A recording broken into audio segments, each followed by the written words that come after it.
नमस्कार, मैं हूँ डाइटिशियन फॉरम सावला और आज हम बात कर रहे हैं पोस्ट प्रेगनेंसी डाइट्स की।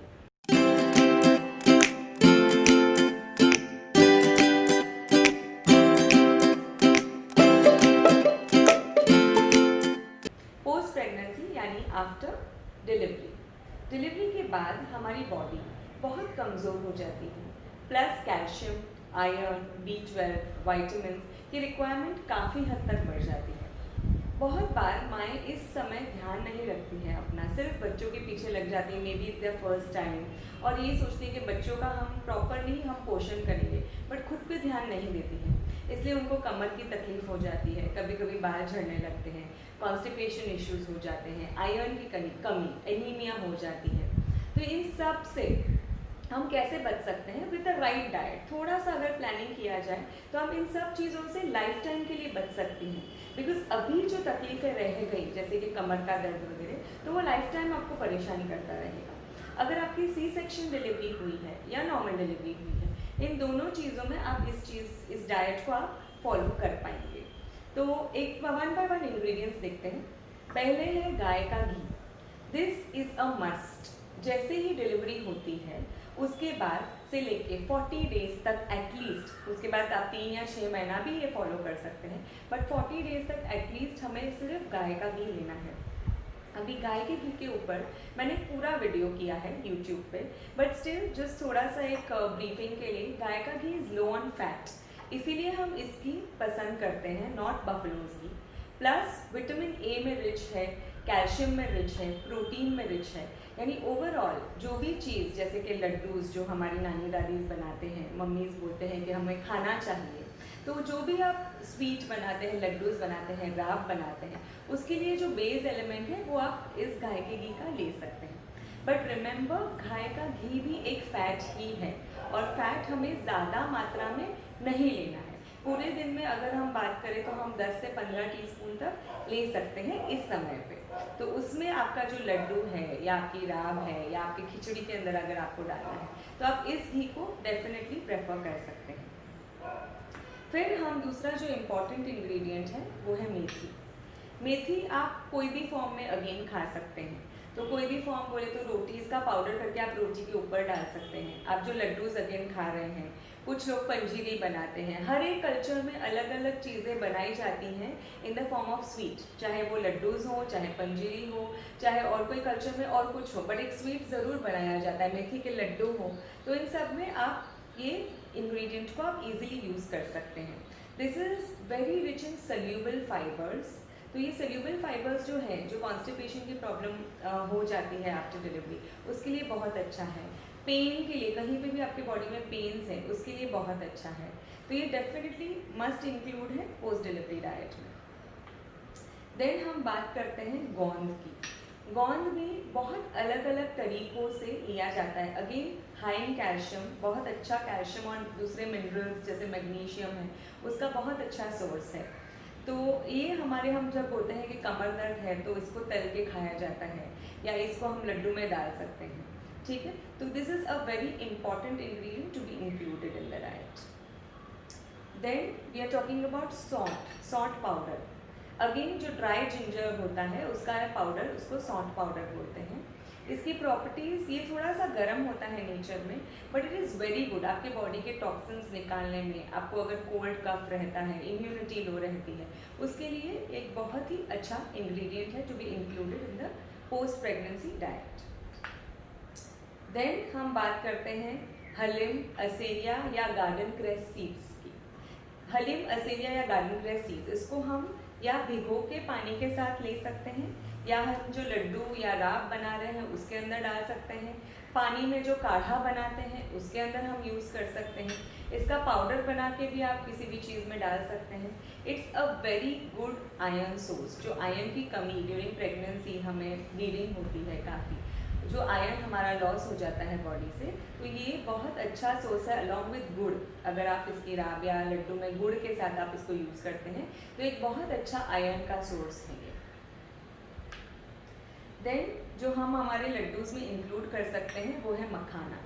मखाना, लोटस सीड्स भी बोलते हैं इसको, मखाना जो फूल मखाना है हम उसकी बात कर रहे हैं।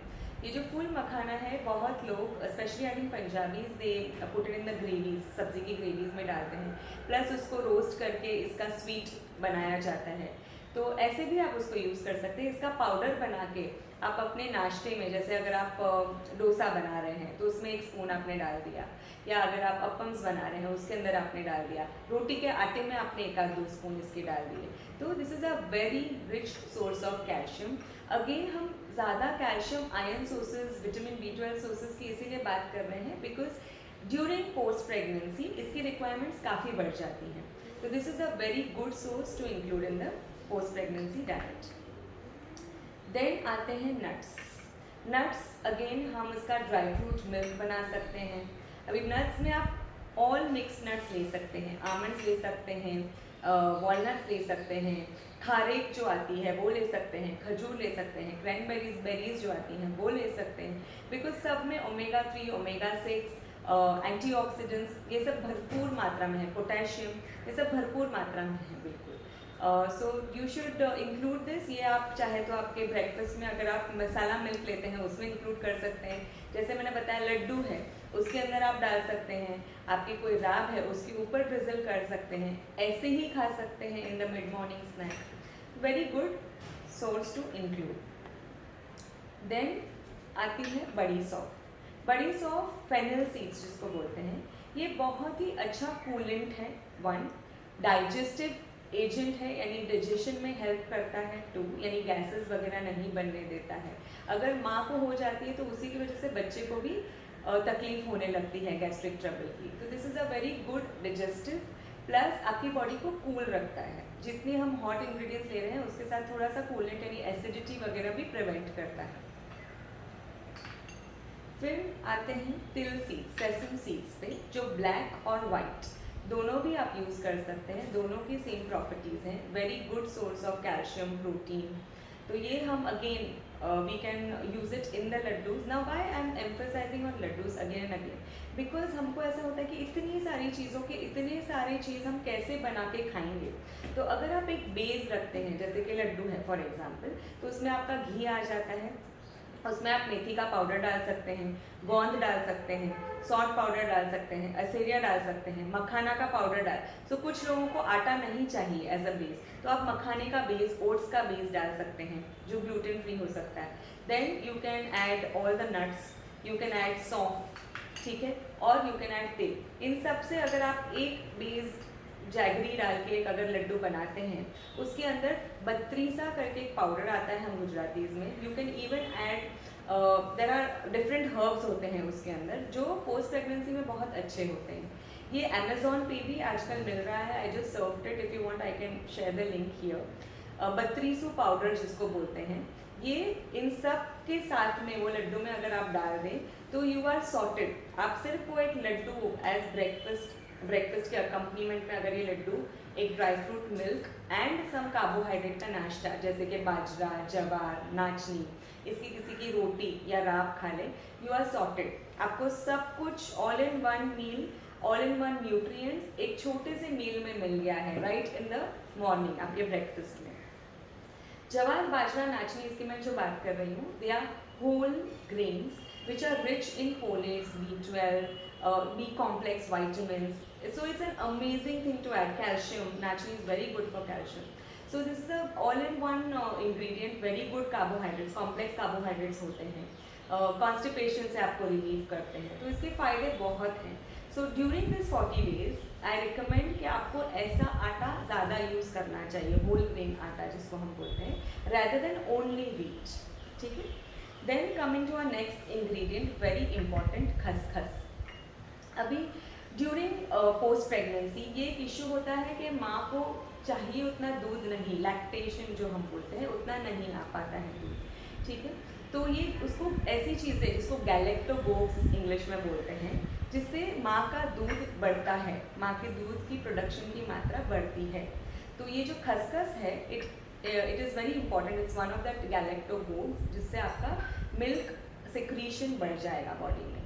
तो इसको हम यूज़ कैसे कर सकते हैं? अगेन हम लड्डू में तो डाल ही सकते हैं, प्लस जब हम 4 बजे का नाश्ता खाते हैं तो आई वुड रेकमेंड कि आप राब यानी पॉरेज के फॉर्म में खाएं। तो चाहे आप खसखस की राब बनाएं, take little bit of ghee, put khaskhas, उसके अंदर थोड़ा सा दूध डाल दें और थोड़ा सा गुड़, तो वो मीठी राब बन जाएगी खसखस की। उसको और फ्लेवरफुल बनाने के लिए आप केसर और ड्राई फ्रूट्स डाल सकते हैं, राइट।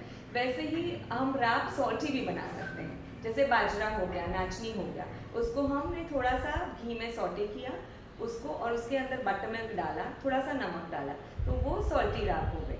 तो आप होल ग्रेन्स को भी ऐसे इन्वॉल्व कर सकते हैं। और ये बाजरा इज ऑल्सो अ गैलेक्टोगोग, खसखस इज ऑल्सो अ गैलेक्टोगोग, जिससे मिल्क प्रोडक्शन, मिल्क की मात्रा बढ़ेगी बॉडी में, ठीक है।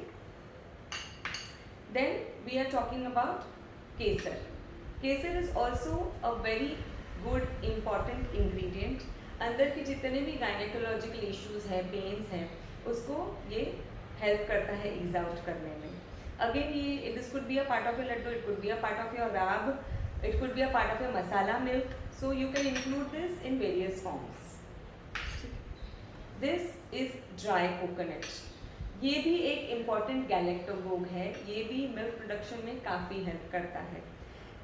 इसको अगेन बहुत लोग मुखवास में खाते हैं, जैसे अगर आपने सुआ जो हम सेकते हैं, which is my next ingredient, उसके अंदर अगर आपने ड्राई कोकोनट फ्लेक्स करके डाल दिए तो इट्स गुड। इसको आप ग्रेट कर सकते हैं, जो पॉरेजेस राब मैं बता रही हूँ 4 बजे के नाश्ते में, तो वो टाइम पे आप इसको ऊपर से ग्रेट करके आप इसको यूज़ में ले सकते हैं। This could be a part of your laddoos again, okay.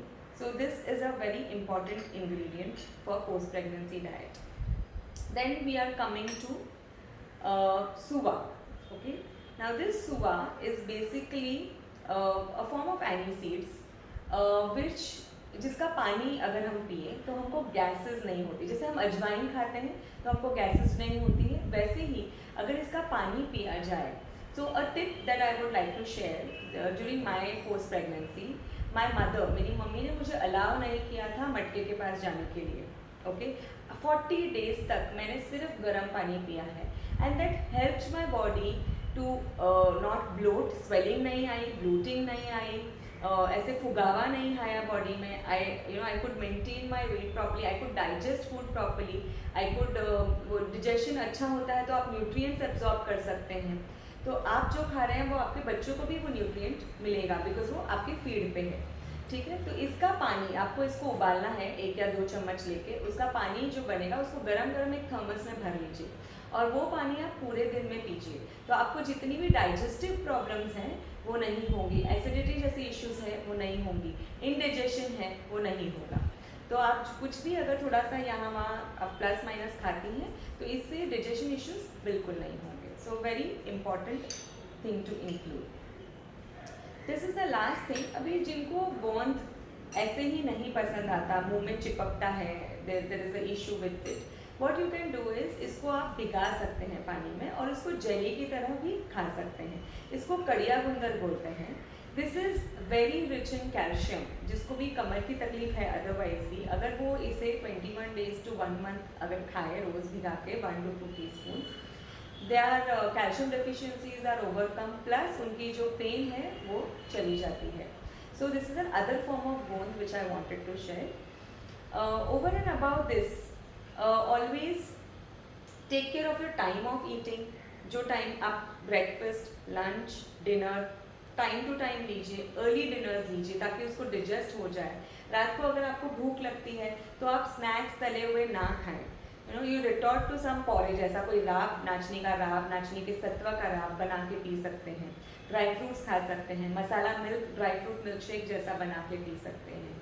So do that. So a day's diet अगर हम बात करें पोस्ट प्रेगनेंसी में, तो सबसे पहले इम्पॉर्टेंट मील है ब्रेकफास्ट, जहाँ आप इन सब को मिला के जो लड्डू या जो भी आप एक बेस बना रहे हैं, विदाउट शुगर वाला भी अगर बनाना है तो मखाने के बेस के साथ इस सब को इंक्लूड करके आप एक पाउडर बना सकते हैं, वो खाइए। उसके साथ में एक अच्छा होल ग्रेन का ब्रेकफास्ट कीजिए। Fruits and vegetables are very important. हमको सिर्फ पूरे दिन घी नहीं खाना है। हमने ये मॉर्निंग का शेड्यूल कर दिया, उसके बाद हम सूप्स पी सकते हैं। ब्रेकफास्ट में मिड मील में हम फ्रूट्स इंक्लूड कर सकते हैं।